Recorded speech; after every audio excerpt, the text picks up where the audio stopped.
Welcome back friends. ये और एक प्लांट है। यहाँ हम चुनेंगे वांटेड ब्रांच और अनवांटेड ब्रांच। देखिए यहाँ मैंने फिनिश कर लिया। अब यहाँ जो ब्रांच है वो अनवांटेड है। क्यों? क्योंकि यहाँ से नज़दीक है जंक्शन से, उसको निकाल दिया। अब यहाँ एक ब्रांच है,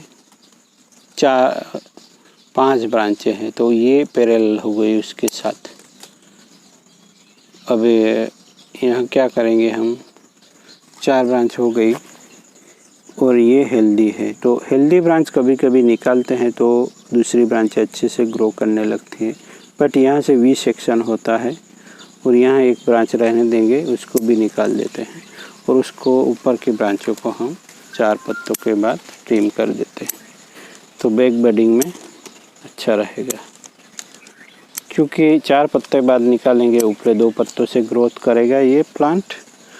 और वो ग्रोथ हम हटाएंगे तो यहाँ 2 पत्ते हैं, उसी में से नया ग्रोथ होगा जो हमें कैनोपी डिजाइन करने में मदद कर सकता है। हो सकता है हम उसको यहाँ से भी हटा दें बाद में। तो चलिए ये ठीक है अभी के लिए। तो अनवांटेड ब्रांचें हटा दें और 4 पत्तों के बाद ट्रिमिंग। डिज़ाइन की मत सोचे, अपने आप प्लांट शेपिंग में आता रहेगा। जो भी शेप होगा यूनिक होगा, अच्छा ही होगा।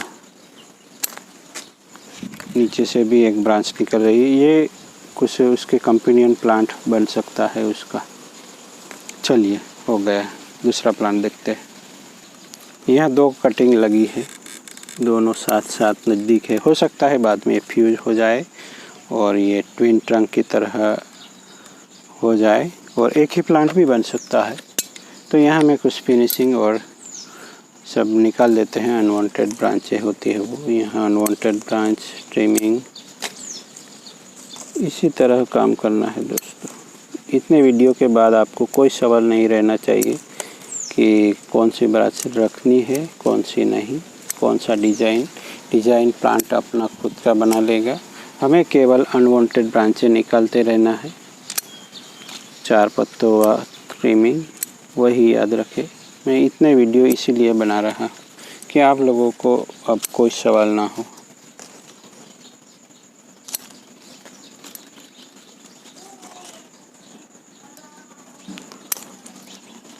और यहाँ फिनिशिंग कर लेना है मेन स्टेम को।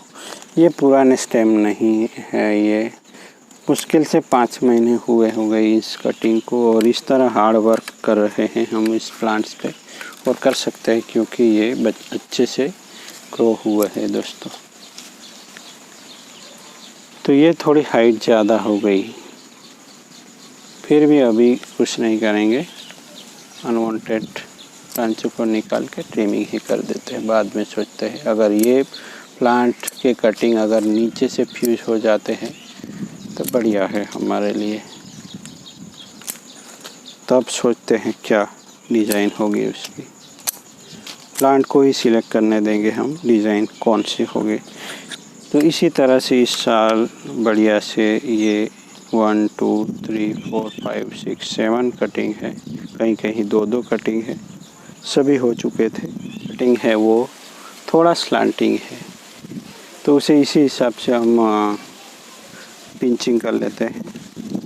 तो ये कटिंग ज़्यादा पुराने नहीं है, मार्च में ही लगाए थे दोस्तों, पर ज़मीन में होने के कारण उसमें ग्रोथ शुरू हो चुका है। हमारे बहुत सारे बोनसाई मास्टर ज़मीन में ग्रो करके लगाते हैं, जैसे मानस दास है, प्रणब मालिक जी है। वो सब ज़मीन में पेड़ लगा देते हैं, बहुत ही फास्ट ग्रोथ हो जाता है और बाद में पॉट में लगा देते हैं। बहुत सारी कंट्रीज़ में भी जहाँ मास प्रोडक्शन जैसा होता है बोनसाई में, वो ही होता है, खेतों में ही लगा देंगे। तो मैंने ये छोटा सा प्रयास किया है इस बार और मैं सफल रहा हूँ, क्योंकि सभी कटिंग लग गए थे। और कटिंग लगाने का तरीका भी मैंने यूनिक खोज निकाला था। पहले गड्ढा बनाया, गड्ढे में पानी डाल दीजिए, फिर शार्प कट और फंगिसाइड लगा के प्लांट को या स्टेम को प्लेस कर दीजिए, प्लांट हो ही जाएगा। और प्लांट को दबा दीजिए। अब पानी नहीं देंगे तो भी चलेगा, क्योंकि पानी हमने दे दिया था अंदर, नीचे मिट्टी के अंदर। तो ऊपर की मिट्टी सूखी रहेगी तो भी चलेगा, क्योंकि अंदर जो पानी होगा वो लॉक हो जाएगा, उसकी जो कैपिलरी जो वेन होगी ज़मीन में वो सब टूट जाएगी। तो अंदर का जो पानी है हफ्ते 15 दिन तक रहेगा और उसी में प्लांट जनरेट कर लेगा अपना रूट सिस्टम, और बाद में हम पानी दे सकते हैं 15 दिन के बाद। तो वही किया था इस बार मैंने।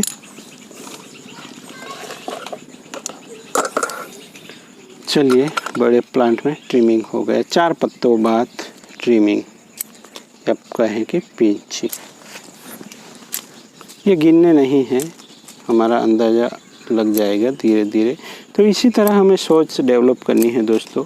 अगर फास्ट बोनसाई बनाना है तो कुछ ना कुछ तो करना ही होगा। तो कुछ ज़मीन है तो बढ़िया सी बात है, इसी तरह कटिंग लगा दीजिए। किसी भी साइज़ के कटिंग लग जाते हैं अगर स्प्रिंग में लगाते हैं। अगर अभी लगाते हैं तो कभी कभी क्या होता है कि फंगस की वजह से मानसून में कटिंग बेकार भी चले जाते हैं, हो सकता है इसका। तो बेटर है हम स्प्रिंग में ट्राई करें। इस स्प्रिंग मेरे लिए सफल रहा। अगली बार कुछ और प्लांट भी लगाने का प्लान है। यहाँ मुझे एक ब्रांच निकालनी होगी, तो ये नीचे वाली ब्रांच ही निकाल देता हूँ मैं, क्योंकि डबल साइड पैरेलल ब्रांच है। ये चाहे तो एक थंब रूल बना सकते हैं, 4 इंटरनोड यानी 4 पत्तों के बाद हमें प्लांट को पिंच कर देना है, क्योंकि अगर यहाँ ऊपर जो ग्रोथ होगा उसको हम बैक बट करेंगे, यानी नीचे वाले 2 पत्तों में बाद में ग्रोथ होता है, वो मैं पहले भी समझा चुका हूँ। तो 4 पत्तों के बाद क्विक ट्रिमिंग, तो उपले 2 पत्तों में अभी ग्रोथ होगा और जो ग्रोथ होगा उसको हम हटाएंगे बाद में, ग्रोथ होने के बाद। तो निचले 2 पत्ते जो भी बचेंगे 4 में से 2, उसी में से ग्रोथ स्टार्ट होगा, जो हमारे कैनोपी को डिफाइन करेंगे या उसको डिज़ाइन करेंगे। तो 4 पत्तों के बाद पिंचिंग का है या ट्रिमिंग हो गया। उसकी हाइट भी थोड़ी ज़्यादा ही है।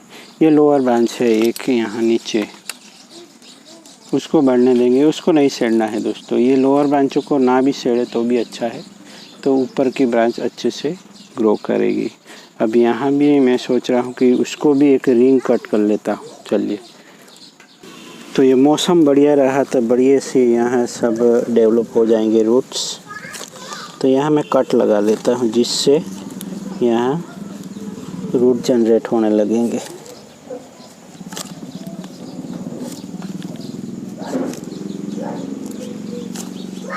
तो ये ज़मीन में है तो ही ऐसा करे, पोट में ऐसा ना करे, नहीं तो प्लांट जा सकता है।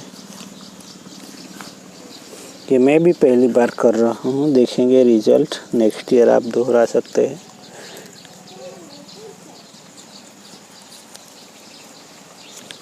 और उसको हम ये कोकोपीट का डिब्बा पड़ा है उसको यहाँ लगा देते हैं। अभी ये अपने आप यहाँ से रूट ग्रो करना चाहिए और ये यहाँ से टेपरिंग करेगा, तो हम इसको काट के भी नीचे से भी ग्रो कर सकते हैं। कटिंग का तो कोई सवाल है नहीं, कितना भी मोटा कटिंग हो, अगर स्प्रिंग में लगाते हैं मार्च में तो हो ही जाएगा।